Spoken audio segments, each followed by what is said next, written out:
गिबियावनो समनि थान्दै आरो एनि 8 मीडियाखौ आं गिबियाव साबायखर बावो। दिनै भारतीय जनता पार्टीया जोंनि धोनस्रि समष्टियावहाय जितु बिजाथि महरै दिखांदों, दा बेयाव जोङो खौसेयै गासै रायजो राजाया जोंनि सायाव जों बिसास दङ रायजो राजानि सायाव, आरो रायजो राजाया जोंखौ आखायाव बजबना लागोन आंहा बिनि थाखाय आं बिसास दङ। दा फैबाय थानाय बे इलेक्शनाव बिजेपिनिफ्राय सोरखौ टिकेट होनाय जागोन? जोंनि 37 नं कन्स्टिट्युएन्सि धोनस्रि समष्टिनिफ्राय जोंहा राधेश्वरी बर' बे आब'आ जोंनि धोनस्रि समष्टिनिफ्राय भारतीय जनता पार्टीनि जानानै बिजाथि महरै सिखांदों, आरो बिथांखियानो आं बुंनो सानो जोंनि धोनस्रि समष्टिनिफ्रायहाय जै जालांगोन होननानै आं बिसास दङ। फैबाय थानाय बे इलेक्शनाव बेसेबांसो भट लानानै देरहासार जागोन आसा दं? जोंहा जेरैबायदि रायजो राजाया जोंखौ बजबनानै लादों, जोंहा बेयाव बिसास दङ।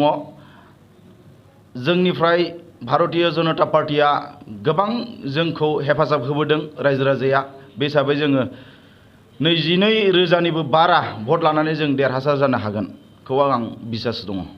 दा बे धोनस्रि समष्टियाव माइनरिटि भटआनो मोनसे मा होनो फेक्टर।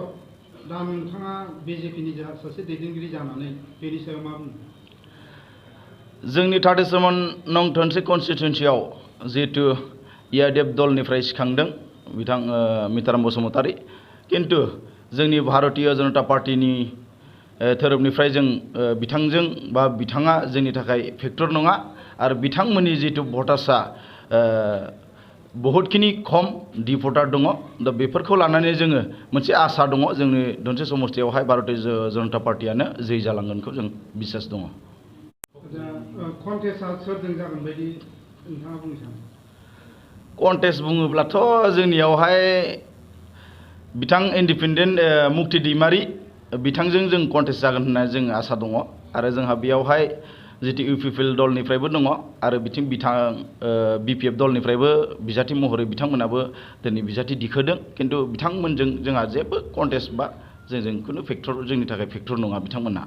दा जोंहा मुक्ति दैमारि इन्डिपेन्डेन्ट दल बिथांजोंसो जों कन्टेस्ट जागोन होननानै जों आसा खालामदों।